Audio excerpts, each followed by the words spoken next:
আমরা এখনো বিশ্বাস করি বাংলাদেশের জিয়ার সৈনিকেরা, খালেদা জিয়ার সৈনিকেরা যারা রয়েছেন, তারা আপনারা ঘৃণাভরে প্রত্যাখ্যান করবেন মির্জা ফখরুলের এই বিবৃতি। আমরা আরো দেখতে পেয়েছি এই ইন্টারিম গভর্নমেন্টের প্রধান ইউনূস, আমাদের সদস্য সচিব আখতার হোসেন এবং যুগ্ম সদস্য সচিব তাসনিম জারাকে ইউএন মিশনে নিয়ে গিয়েছেন, কিন্তু সেখানে নিয়ে তারা লীগের সামনে আমাদের গণঅভ্যুত্থানের নেতৃবৃন্দকে ছেড়ে দিয়েছেন। এটা ইউনূসের জন্য লজ্জার, বাংলাদেশের রাষ্ট্র হিসাবের জন্য লজ্জার।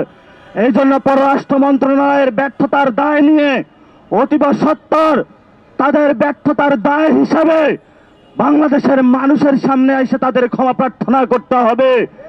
এবং গণঅভ্যুত্থানে যারা রয়েছেন, বাংলাদেশে যে দূতাবাসগুলোতে এখনো আওয়ামী লীগের সাঙ্গপাঙ্গরা রয়েছেন, অতি দ্রুত গতিতে সিভিল সার্ভিস থেকে, সেনাবাহিনী থেকে, বিভিন্ন রাষ্ট্রের অঙ্গ প্রতিষ্ঠান যারা রয়েছে, অতীব সত্বর আওয়ামী লীগের যে গুন্ডা বাহিনী রয়েছে, তাদেরকে দ্রুত গতিতে অপসারণ করতে হবে। যদি আপনারা অপসারণ করতে না পারেন, তাহলে ইউনূস সরকারের বর্তমান যে অবস্থাতে রয়েছে, তারা কতদিন ক্ষমতায় টিকবে সেটা আমরা নিশ্চয়তা দিতে পারি না। আমরা আরো লক্ষ্য করছি, জামায়াত ইসলামী কখন রাজাকার বলে পাকিস্তানি ট্যাগ দিয়ে যখন বাংলাদেশের অলিগলিতে তাদেরকে পিটানো হয়েছে, আমরা জীবনের ঝুঁকি নিয়ে তাদের পক্ষে দাঁড়িয়েছিলাম। যে বাংলাদেশে মানুষের মানবাধিকার প্রশ্নে আমরা দাঁড়িয়েছিলাম, কিন্তু আজকে আমরা দুঃখ ভরে দেখতে পাচ্ছি, যখন গণঅভ্যুত্থানের নেতৃবৃন্দের উপরে হামলা হচ্ছে, বাংলাদেশের অলিতে গলিতে লীগ ঘোরাফেরা করছে, তখন তারা মুখে কুলু পেটে বসে আছে। আমরা আরো লক্ষ্য করতে পেরেছি, মানুষের মানবাধিকার প্রশ্ন, মানুষের অধিকারের প্রশ্নে আমরা নিবন্ধন কর্মসূচির সবগুলো কাজ সম্পন্ন করেছি। নির্বাচন কমিশনের কাছে গিয়ে আমরা বলেছিলাম যে শাপলা প্রতীক পেতে আইনি কোনো বাধা আছে, তারা আমাদের প্রশ্নের উত্তর দিয়েছে আইনি কোনো বাধা নেই। কিন্তু কেন প্রতীক পাবো না, সেই প্রশ্নে তারাও মুখে কুলু পেটেছে। এজন্য আমরা বলি, সর্ব জায়গায় ষড়যন্ত্রের গন্ধ পাচ্ছি। রাজনৈতিক দলগুলোকে বলবো, আমরা আপনাদের অধিকারের প্রশ্নে দাঁড়িয়েছিলাম, কিন্তু যখন নির্বাচন কমিশন একটি দল এবং বিভিন্ন এম্বাসির প্রেসক্রিপশনে কাজ করতেছে, আমাদের রাজনৈতিক অধিকার হরণ করতেছে, আপনারা আমাদের পক্ষে দাঁড়াবেন।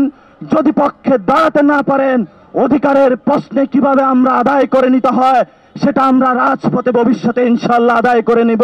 তবে বাংলাদেশের মানুষের সম্মুখে বিএনপির আজকে মহাসচিব যে বক্তব্য দিয়েছেন, জামাত যে নিশ্চুপ ভূমিকা পালন করছে, অন্যান্য অপরাপর যে দলগুলো নিশ্চুপ ভূমিকা পালন করছে, বাংলাদেশের ইতিহাসে এই কম্প্রোমাইজিং পলিটিক্সটা ইতিহাসের স্বর্ণাক্ষরে লেখা থাকবে। এবং আমরা আরো দেখতে পাচ্ছি, আমাদের গণঅভ্যুত্থানে যারা আর্মির সৈনিক ভাইরা আমাদের কাঁধে কাঁধ মিলিয়ে আমাদের সাথে যুদ্ধ করেছিলেন, আমাদেরকে সন্তানদেরকে রক্ষা করেছিলেন, কিন্তু তাদের মধ্যে যেই সকল কর্মকর্তা শেখ হাসিনার অধীনে কাজ করে আমাদের অসংখ্য ভাইকে খুন করেছে, গুম করেছে, সেনাবাহিনী প্রধান তাদেরকে গুম এবং খুনের মামলা থেকে বের করার জন্য প্রতিনিয়ত এম্বাসি থেকে প্রত্যেকটা জায়গায় ধর্ণা দিতে চাচ্ছে।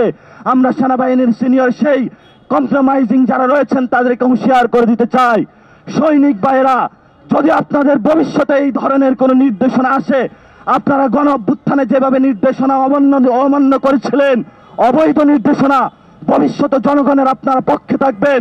আপনাদের রুটি রুজির প্রশ্নে, আপনাদের অধিকারের প্রশ্নে ইনশাল্লাহ আপনাদের সাথে অতীতেও আমরা ছিলাম, ভবিষ্যতেও ছিলাম।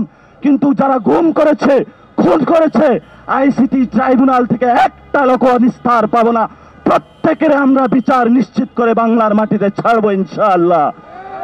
গত 15 বছর বিএনপি বাংলাদেশে একটা বিরোধী দল হিসাবে, জাতীয় পার্টি ছিল গৃহপালিত বিরোধী দল সংসদের মধ্যে, আর সেমি গৃহপালিত একটা দল ছিল বিএনপি।